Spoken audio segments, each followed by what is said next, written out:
Hello everyone, welcome back on my channel Lesson Plan Corner. Today in this video we will see what is simulated teaching. Okay, so basically are going to see what are simulated teaching, and also we are going to see some definitions. Okay, definitions, procedures, also principles, and merits and demerits of simulated teaching. If you haven't subscribed my channel yet, then please do subscribe my channel, because on my channel you will get video as well as PDF also. If you need PDF, all you have to do is you just have to comment me in the comment section below. Now let's see what is this assessment for learning. First, here you can see introduction.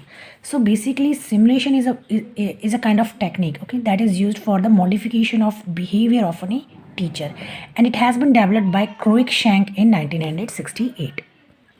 And basically it is actually to just develop some certain type of psychomotor behavior in the teacher, and teacher basically has to play some role, kind of act, basically there is a fine line between micro teaching and simulated teaching. In micro teaching, that teacher training, they are kind of taking training, and they are kind of demonstrating, and they are learning, and they are kind of demonstrating how to teach in the classroom. But here simulated teaching means like here, if all teacher trainees are there, suppose if this much teacher trainees are there, some of them will act as a teacher, means one of them will act as a teacher, 2 or 3 will act as an observer, and rest of the teacher trainee will act as a student.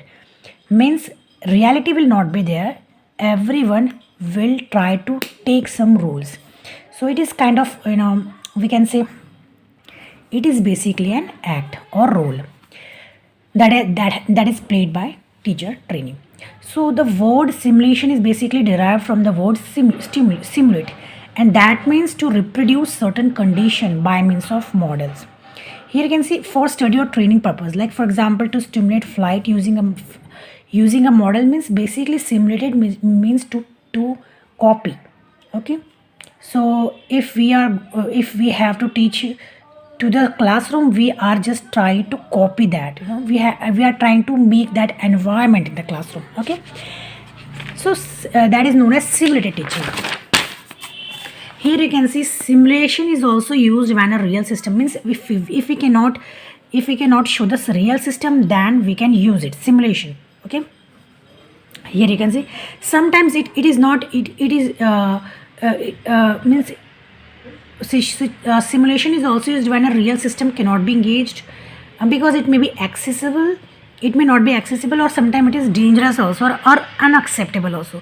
So that is why in instead of using real things, simulation can also be used. Okay, definition here you can see, according to Thompson and Demer, to stimulate is to obtain the essence of without reality, means basically it is kind of something like that is kind of essence or copy of something of reality. Okay, here you can see, according to Fink, simulation is the controlled representation of the reality, means basically what Fink says is simulation is a kind of representation of reality, it is a fake situation, okay, to show the reality.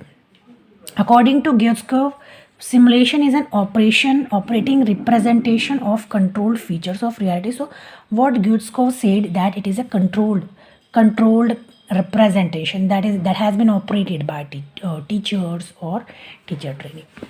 Means basically it is not the real situation, it is just kind of fake things and unreal things, And here you can see meaning and definition of simulated teaching. So the simulated teaching has been applied in the last few decades in teaching field also, which is identical to the real situation. Means if we want to show the real situation, we are just kind of making that situation in the classroom. That is not the real, but we are trying to copy that. Okay, so it is a copy, or it is a fake situation that we are creating ourselves. Here you can see, according to Stone, simulation technique for all their artificiality can often be preferable to putting students in the classroom to learn to teach of their own, or to lecturing them about the classroom teaching. Okay, so this definition has been given by Stone. Here you can see all the things. in simulated teaching, student teacher are put, means here you can see, and the classroom, it is kind of unreal situation where all the students and teacher will be put in some kind of situation. What will happen there? And there what will happen, one of the student will act as a teacher, and one or two will be act as an observer, and other will be act as a student that belong to the same some class or at school stage. So that way all this teaching learning process will be held. Okay, now here you can see principles of simulated teaching. So learning by doing, providing immediate feedback and reinforcement, providing a safe platform for practice and rehearsal before facing real classroom situation. Procedure, you can see procedure of simulated teaching. So this thing, okay, so first is diagnosing. So the first thing what will happen is the teacher first of all try to diagnose about the learner. Teacher first of all they will diagnose about the problems about the learners, or the problems of the learner. At this stage he comes to know drawbacks, and this stage they will try to figure out some drawbacks, attitudes, aptitudes, liking, disliking of the students, and accordingly he will prescribe the things to teach to the learner that will suit to the learner. Prescription is the second thing. So at this stage what will happen, the teacher has to see the subject matter is relevant. Teacher has to also control of the whole thing. So teacher has to see that the subject matter is actually relevant to the matter and suit for the learners. Then he adopts suitable methodology for teaching the content to the students. Now last would be, after that students are evaluated. So after means the last stage would be the evaluation. Student will be evaluated, and the teacher comes to know the success or failure of this teaching, and also the success or otherwise of the learner. Means last what will happen, evaluation will be happen, and accordingly marks or score will be given to the teacher trainee. Okay, according to the performance. So this was my video, and next video we will see steps in simulation training teaching, advantages, disadvantages of simulated teaching. We will meet in next video. Till then, bye bye and take care.